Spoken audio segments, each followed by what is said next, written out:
Hello guys, I'm just here to do a quick review of Glass, which I've recently seen a lot of reviews come out for, and having seen it the other night, I have a much different opinion of the film than everyone's kind of been saying, so I thought I'd get my idea out there very quickly, just because I think this is going to be the majority of reactions to this film, and that is that it's bad. This is a really bad film from M. Night Shyamalan, and this is the sequel to both Split and Unbreakable, two great films. Actually, Unbreakable's such a great film. Split's pretty good, but this one really just took a dive. It's really bad. It's basically just a real big bore. I'm actually a big fan of M. Night Shyamalan. I love his films like The Happening and The Village, and I think he's got a bad rap a lot of the time. But with this film, it's somewhat going the opposite direction. I found this film to be such a slog. I really was so desperate to get into it. I had to tell myself, no, you're interested in this film, but halfway through you just realize it's just going nowhere.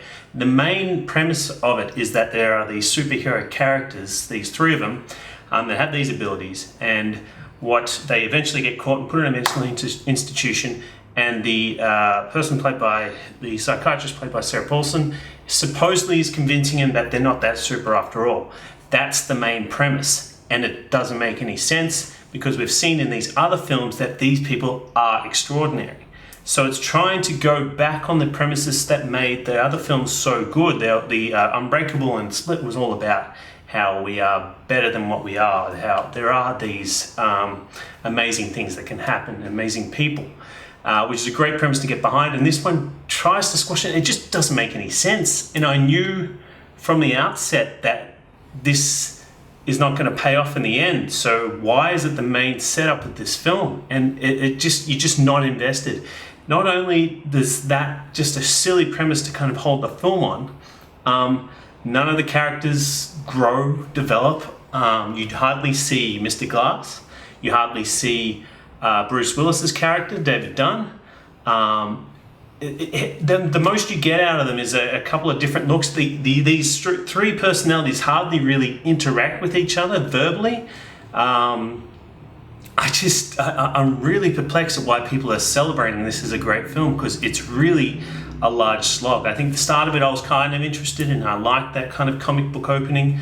And then you get into the hospital, and it just has this great big, where she's interviewing the different characters, but it just never develops, and it's really long, and I tapped out by then. There's a point where you think that Mr. Glass, who doesn't say anything throughout the majority of the first half of the movie, you think he's going to change it, and he actually pushes it in the other direction. So yeah, I'm really disappointed by this film. Boring. There is no kind of psychological meat to it. There are a lot of stupid scenes and a lot of cliche scenes, and there's even a scene, of course, M. Night Shyamalan puts himself in the film in certain scenes, and you can see that he's a bit too happy with himself, and I think that's the problem here. I think he kind of thought, he's gotten ahead of himself thinking he's quite smart in this area, and it's really not the case. Subject matter is not that interesting. It doesn't hold me. The characters don't develop, and these are good characters that we liked in previous films. Kevin Wendell Crumb, played by James McAvoy, is mainly, one of the main people you see, and he's just kind of, I like the character, I like his acting, but he's just in it too much. The character switching happens so much that you don't really, it's stressful. It's done too much, and I just didn't like that aspect. I got annoyed seeing him on the film, changing from this character to this character. I think what worked in Split is that he's usually one character, and you can see that part of the character inside himself. This one, you hardly get a good fix on any of them. There are some ancillary characters in this that don't really do much at all, but just say, oh yeah, that character's related to this one, that character's related to this one.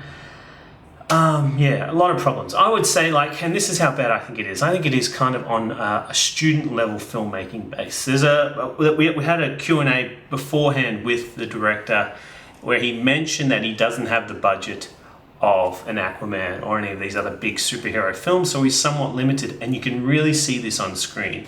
It's also a mixture. He doesn't know which tone to pick. You'll hear the soundtracks from Unbreakable, you hear the soundtracks from Split, and maybe another one made for Glass, and they're in the film individually, and they just don't match up. It's 3 different films crammed into the one, and it really is all over the place. It really made me think of how good The Avengers is, where they had these other 5 heroes all coming into this one film, and they didn't do a thing where they played each different soundtrack. They made a new soundtrack. When they all get together, it becomes a new breed altogether, and that's what he hasn't done here, which he probably should have. They don't bounce off each other. Every character, it's hard to get a grasp on any one of them and like any one of them. David Dunn, you hardly see. Elijah Price is somewhat exaggerated from what he was in Unbreakable. It made him so good. Kevin Wendell Crumb's just in it too much, and too many of his personalities come out. It really took me out of the film quite early on, and I just kind of stayed there for the hell of it. The final fight scene, the choreography and the fight scenes are really quite bad. You really don't see much at all, because he doesn't know what to do. He probably didn't have fight choreographers to really carry him through it. There's some little scenes of throwing a guy across a room where it looks kind of good, but they're very sparse and doesn't generate any kind of excitement or intensity for the film. They're quite boring fight scenes, and shot badly, and it just seems so cheaply done, to tell you the truth. I could see why he didn't go to certain extents to kind of make the film grow, go to different locations. It seems like he was restricted a lot.